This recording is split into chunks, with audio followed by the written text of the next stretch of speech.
Alright, guys, so here's the second one. Well, the third one since yesterday.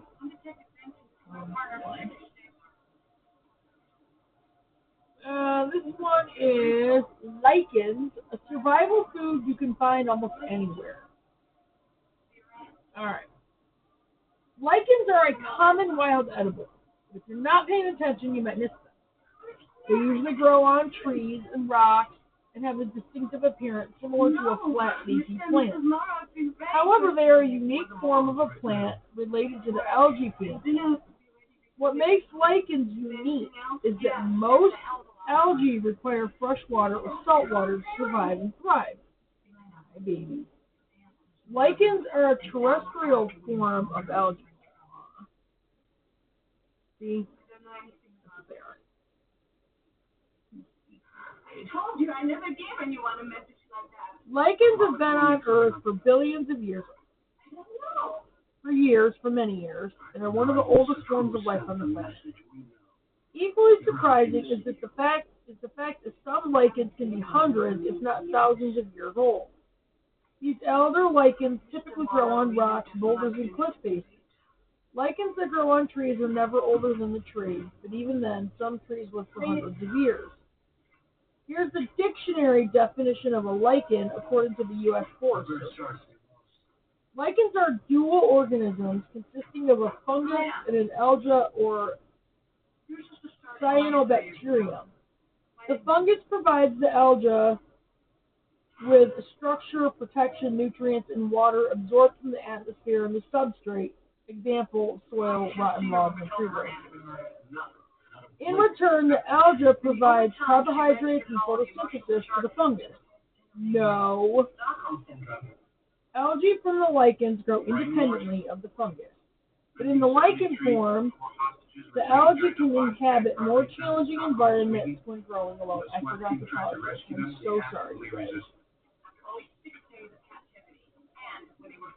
I'm sorry. I completely forgot to watch that. Oh, he's hurt. Okay. In the lichen form, the algae can inhabit more challenging environments than when growing alone. This is really making me mad. You could add. Lichen edibility versus lichen toxicity. There's always one and the other. There's good news in lichen land. Out of the 20,000 or more species that grow across North America, only a few lichens are truly toxic. This is in stark contrast to wild mushrooms. Out of the 10,000 species of wild mushrooms across the North American continent, 96% of them are toxic, with 4% of that number falling into the poisonous and deadly category. That means only 400 out of 10,000 wild mushrooms are safe to eat.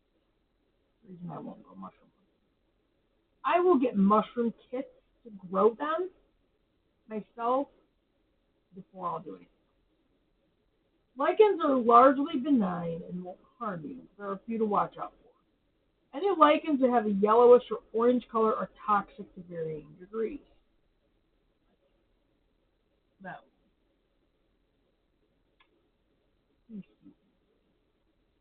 the two most toxic examples include Vulpecida, Penistri. That did not sound right. Why?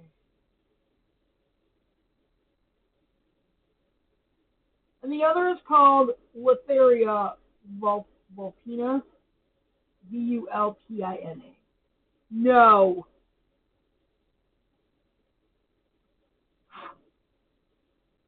No. Don't you dare.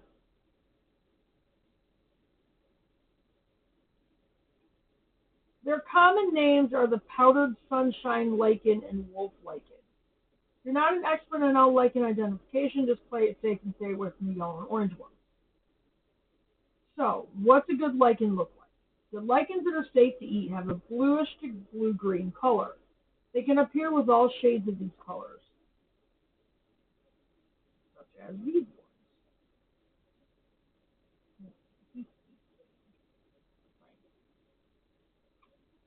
wanted money. Unfortunately, even some of these safe-to-eat lichens can be surrounded by the toxic yellow-orange lichen. Basic lichen identification. Lichen, lichens fall into one of three broad categories defined by their shape and appearance, according to the U.S. Forest Service. One, foliose, leaf-like. Two, fruticose, shrub-like. I'll show you those two. The top is the foliose. No. And the next one is the fruticose, which is shrub-like. Crustose, which is growing closely attached to the surface. It's the bottom one. Who would eat a lichen? You might be surprised by the answer to that question. Certainly people in a wilderness survival situation would consider lichens as part of their survival menu, but it goes well beyond that. Chef Rene Redzepi of the Noma restaurant in Copenhagen features lichens as a central part of his cuisine. In case you don't know, Chef Redzepi is considered to be the top chef in the world by numerous publications and culinary organizations. If lichens are good enough for the best chef in the world, they're good enough for the rest of us. Lichens are particularly important in a wilderness survival situation. They are a year-round source of food, 365 days a year. While lichens alone won't sustain you in a survival situation, they should definitely be part of your wilderness menu. What does a lichen taste like?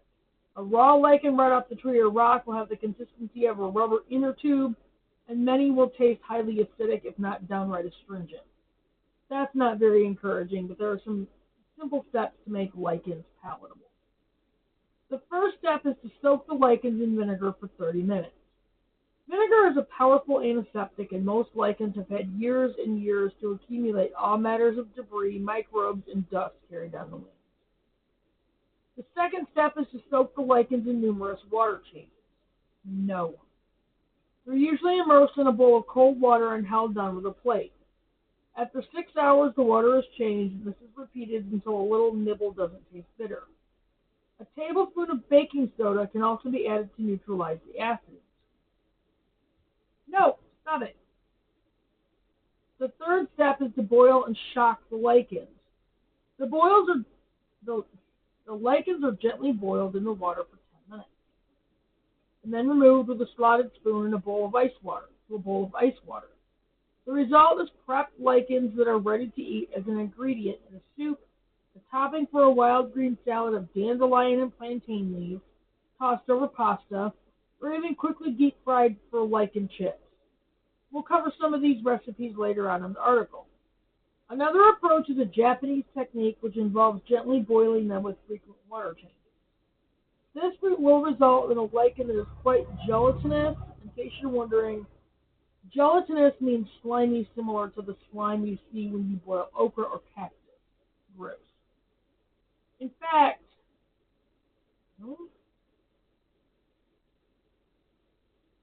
a little lichen boiled in a broth will yield a hearty and velvety soup with a texture approaching to a gravy. Many people in Africa, Native Americans, and our pioneer ancestors used lichens as a thickening agent for a variety of foods.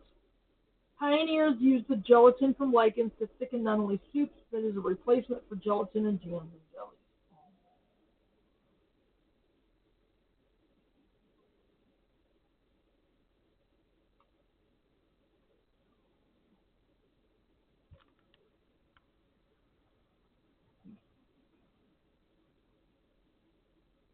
Alright, Scandinavians soak and dry lichens and grind them into a flour to be added to wheat flour or pine bark flour for baking. In a survival situation, you may have limited resources, and boiling lichens in water may be as ambitious as you can get. Harvesting lichens. Tools for lichen collecting include two types of knives. A sharp knife like a buck knife, and a serrated knife for sawing through bark for a well-entrenched lichen.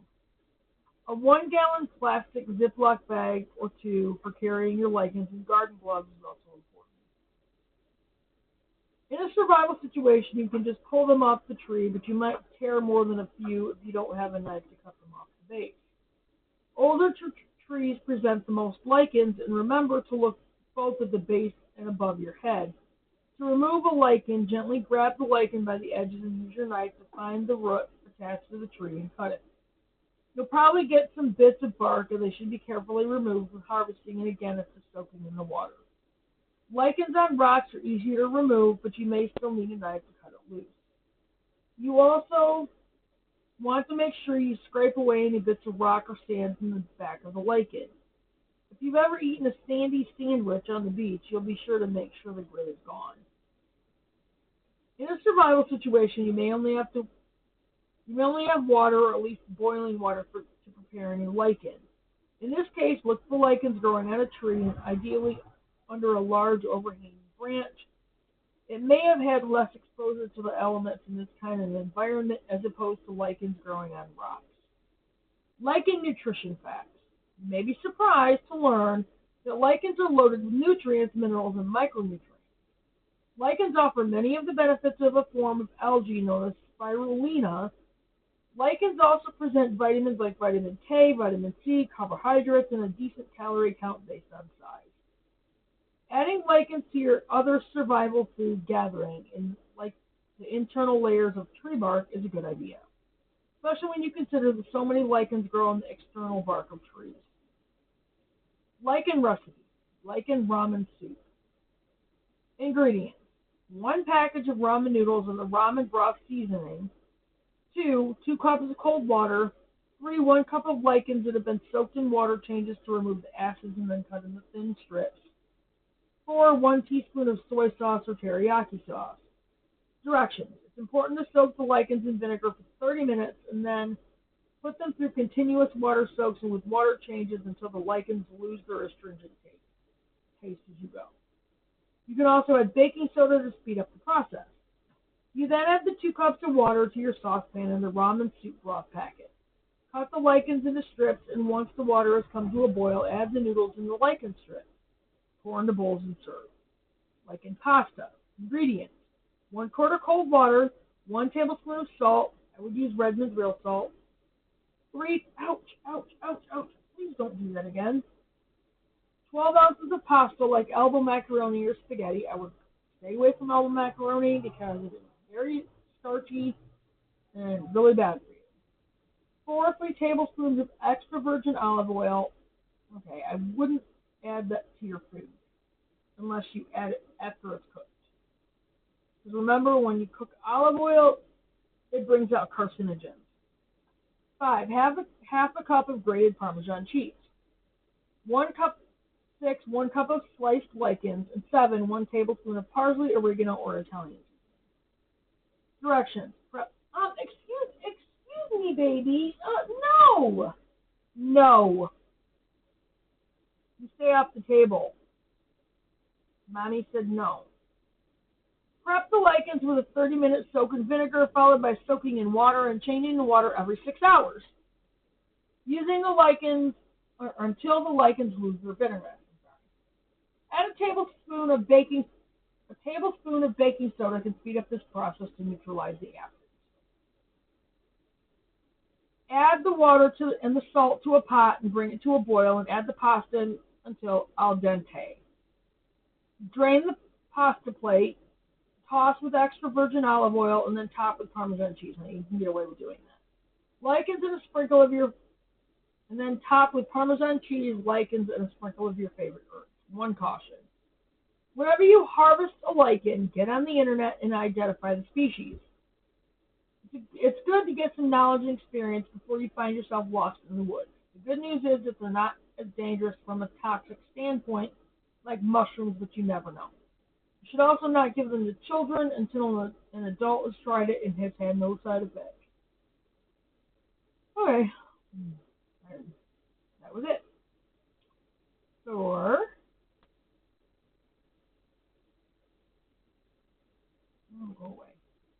go away.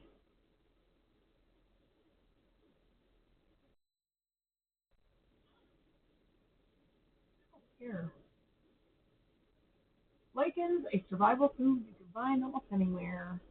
I'm going to go ahead and get off from here. Keep an eye on your subs, you guys. Do that research. Get your garden started. Get your homestead started. talk to me online on the channel, and I will see you guys in the next video. See you in a bit. Bye, guys.